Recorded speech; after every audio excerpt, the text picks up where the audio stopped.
Nina baru saja diterima bekerja di sebuah perusahaan besar di kota, menempati posisi sebagai staf administrasi. Kantor tempatnya bekerja adalah sebuah gedung tinggi yang sudah cukup tua, berdiri megah di pusat kota. Namun, meski gedung itu besar dan ramai, ada satu hal yang terasa aneh, lantai 6. Ketika Nina pertama kali datang untuk orientasi, dia diberitahu bahwa lantai 6 sudah lama tidak digunakan.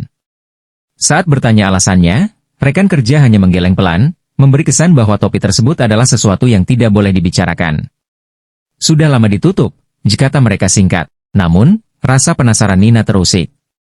Setiap kali dia melewati lantai 5 dalam lift, perutnya terasa bergolak. Ketika lift sampai di lantai 6, meski tombolnya tidak pernah dipencet, pintu lift selalu bergemeretak pelan, seolah ada sesuatu yang ingin keluar. Perasaan aneh ini membuat Nina tidak bisa berhenti memikirkannya. Suatu hari, saat harus lembur karena deadline, Nina adalah satu-satunya yang tersisa di kantornya. Malam itu terasa sangat sunyi, hanya suara AC yang mengiringi ketikan jemarinya. Nina pun memutuskan untuk mengambil minuman di pantry. Saat ia melewati lift, tombolnya tiba-tiba menyala, meski tak ada seorang pun yang menekan. Pintu lift terbuka perlahan, dan angka di panel lift menunjukkan lantai 6. Tidak ada siapa-siapa di dalam, hanya kekosongan. Hawa dingin tiba-tiba merayap di sekitar Nina.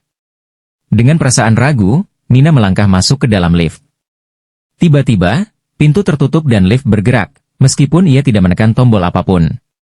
Lantai 6. Nina ingin keluar, tetapi sepertinya lift tidak mau berhenti di lantai lain. Sesampainya di lantai 6, pintu lift terbuka. Lantai itu gelap, hanya diterangi cahaya remang dari lampu-lampu darurat di dinding. Udara di sana terasa berat, lembab, dan dingin. Nina menahan napas, merasakan ada sesuatu yang tidak beres. Dinding-dindingnya dipenuhi dengan coretan yang sudah pudar, dan lantainya berdebu, menandakan bahwa ruangan ini sudah lama tidak dijamah manusia. Namun, ketika Nina melangkah keluar lift, suara langkah kaki terdengar dari kejauhan. Pelan dan berat, seolah-olah ada seseorang yang berjalan mendekatinya.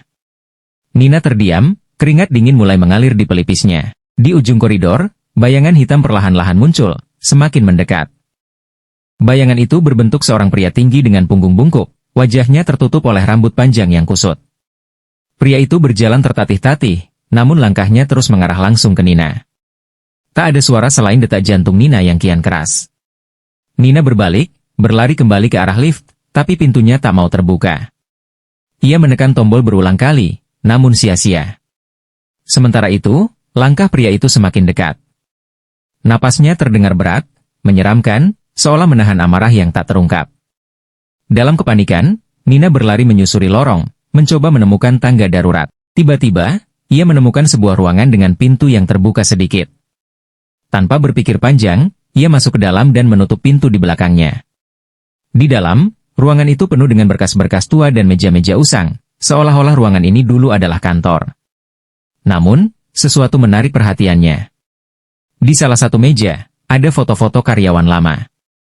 Wajah-wajah mereka tampak biasa, kecuali satu foto yang membuat darah Nina membeku. Di foto itu, ia melihat pria yang tadi mengejarnya. Tapi anehnya, pria itu mengenakan seragam perusahaan yang sama seperti yang ia pakai sekarang. Di bawah foto itu, tertulis nama, Budi Santoso, diikuti tanggal meninggal yang terjadi 10 tahun yang lalu. Seketika, pintu ruangan berderit pelan. Nina menoleh, dan di sana, pria itu berdiri di ambang pintu. Kali ini wajahnya terlihat jelas, matanya kosong, penuh dendam. Ia mendekat perlahan, dan dengan suara serak, pria itu berkata, "Ih kamu." Yang berikutnya, "Ih." Nina mencoba berteriak, tapi suara tak keluar dari tenggorokannya.